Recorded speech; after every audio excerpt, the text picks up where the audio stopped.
Yo, what's up, guys? So I'm gonna make this video today because I want to talk about, the map system that we currently have in Splatoon. The kind of map pools, the idea of map pools, because I think a lot of us are familiar with this, and we've been asking for something like this for a while, but we've never, I'd say, quite got what we want as players, or even spectators to a degree, right? But what I'm going to be talking about is just trying to limit the amount of map modes you're going to have to learn if you want to play in a competitive environment. Because currently, realistically, you are gonna have to learn like everything on screen right now. So what I actually have, I've blocked out the shifty stations, but here I have like, if you just, you add splat zones, TC, rainmake, you get a point, right? This ends up being every map mode in the game you're gonna have to learn feasibly, if you want to be able to play every map mode to a good level. And if we're going to be honest with ourselves, my face cam's even blocking a sum. This is this is pretty unreasonable, right?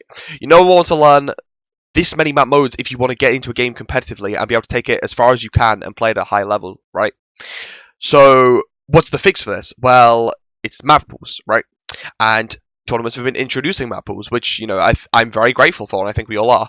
But the issue is that currently every tournament is kind of operating as their own unit, and they're all deciding to do their own thing, right? So let's say you have Organization A. Organization A, they find it easiest to just pick from, the rank, the map pools we're most familiar with, the ranked ones, right? So every month, Nintendo releases a new set of ranked modes that we're going to be playing for the month, and the tournament decides, all right, well, everyone's familiar with these, it makes a lot of sense. But then the problem arises where no one wants to play. I don't know what's a common map mode this month. Well, I don't really know, but let's say 1 month Moray was in 3 times, and no one wants to play Moray Towers, 4 times in the map pool. That's just not really a thing people want to do. So people had the idea of making their own map pools. This would then lead to the issue where Organization A is taking from the ranked map pools, Organization B is using their own map pool, Organization C is still using every map mode in the game.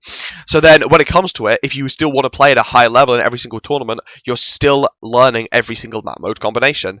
And, the problem still isn't solved. And organizations, we're going to need them to come together and kind of, no matter the outcome or no matter what we decide is best, we are going to need them to kind of come together and make some sort of sheet or rule set together that they can publish to say this is what all 4 of us are going to be doing every month, being the big 4 organizations, whoever they are, right? If smaller ones and smaller tournaments want to follow, that'd be much appreciated, so everyone can just do this. But this is what we're going to be doing, okay? And then it would probably lead people to follow an example, and I think it's what people want to do, right? So if we even take an actual example, so InkTV had theirs voted, right? So you voted for the map modes that everyone liked, and I think it was pretty well received, right? But the thing is that you're only learning them for 1 tournament, so you're still not, you still don't have time to learn all of them to a proper degree. And even with 32, that's quite a lot of map modes, right? So we do need kind of a generalized map mode system that's going to stay for a long time. So what I'd introduce is the idea of competitive seasons, right? And what this would be is organizations would talk to each other, whatever ones would like to. So you could get like GSM, Looty, and InkTV, right? They're 3 very big ones. Looty doesn't, host regular tournaments, and I think a lot of top players don't enter Looty, but you can't really not talk about them because they are statistically, I'm pretty sure, like the biggest community ran, like, Western tournament / league. So you really do have to take them into the picture because I know a lot of top players don't really take Looty seriously, but I think you should. So Lucy, InkTV, and GSM, let's say they all spoke, and they made the competitive season, let's start with 2 months long. I personally think 3 months long would work pretty well, but I know that some people don't like playing the same maps for that long, so let's say 2 months long. And the start of the 2 months, they release their generalized map pool, right, or their generalized map system, whatever they're going to be going with for the next 3 months, for people to then copy and follow an example to make it a lot easier. So then, for those 3 months in scrims, you are only going to be practicing these map modes over and over and over and over, right? And then suddenly, people are going to get a lot better at these map modes. People are also going to get better at, less common map modes. And we're going to see some interesting things in tournament, We're going to see people being able to play a variety of maps and hopefully modes, and it might even fix, the problem of people some people are against counterpick tournaments because they don't like the idea of it staying on Splat Zones only. I personally don't mind this, but I know a lot of people do. If people, have time to practice so many different maps and modes, then there's a chance they will get better at tower control, Rainmaker, Clan Blitz, and they'll realize, okay, as a team, every other team hates and sucks at Rainmaker, but we're really, really good at this Rainmaker map mode. So then they're going to start to pick it, and there's a potential to see more interesting things in tournament, right?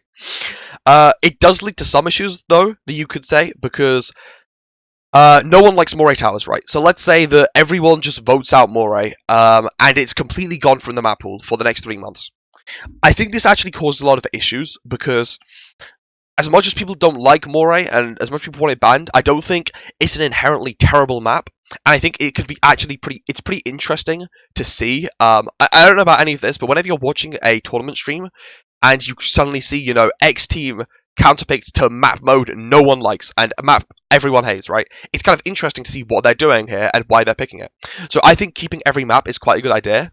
And this is where I come on to another point, and what I personally think is the best way to go forwards, which is a map mode lock, right? And this is what map mode lock would look like.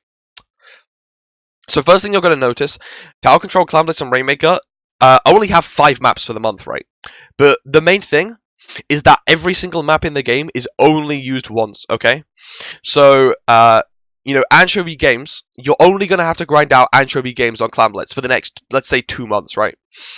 And you don't have to focus on how you're going to play Anchovy on Tower Control, Splat Zones, or Rainmaker. You just focus on Anchovy Games Clan Blitz, and you can get really, really good at it, right? And this is how it's going to be for every map mode in the game. The reason Splat Zones would have more is because not only Splat Zones is the most popular mode, which I think you do have to take into account when you're kind of have an odd number of maps, but it's also, in the generalized, or the InkTV counterpick system, which I personally think is a great counterpick system to go forwards with, and people should look at, is first map mode is random Rainmaker, okay? So it'd be random out of these 8. And I think having a larger map pool, if it's going to be randomized, is something you'd want. So I think overall, Splat Zones having the most makes sense. And then every other one having 5.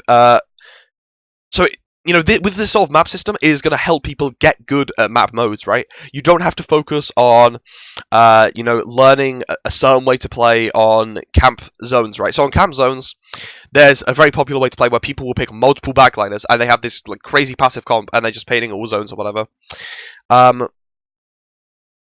And then on Camp Rainmaker, they're playing it in a completely different way. So it's like, you only have to learn how to play Camp Rainmaker now for the next X months, and it's going to help people get good at it. I think this is a really good way to go forwards. And honestly, after this video and just going into the future, I'd really, really like TOs to just, even if they're not going to go with map mode lock and they just want to pick a map pool, even if it's a community map pool where Moray is gone forever, right?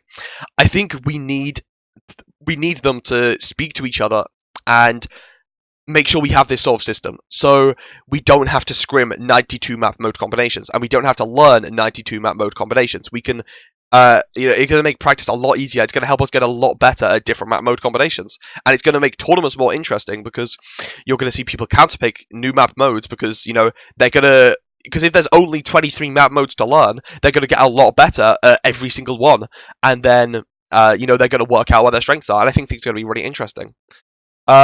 So yeah, I think if you guys agree with this, I think it's going to be kind of important to try and share it around. I'm only one voice, but if other people speak up and agree with this, if other people kind of join the, I don't want to say bandwagon, because that's normally a negative phrase, but join on the, I'd say join the bandwagon and just say, this is what we want as spectators, competitors. I think this is a really positive change going forwards if we introduce this to the game, and I'd really like to see TOs work together to introduce this into the competitive scene. So yeah, thank you very much, guys, for watching. If you agree with this, please share it around. I'm heading off now. Thank you very much, guys. Bye.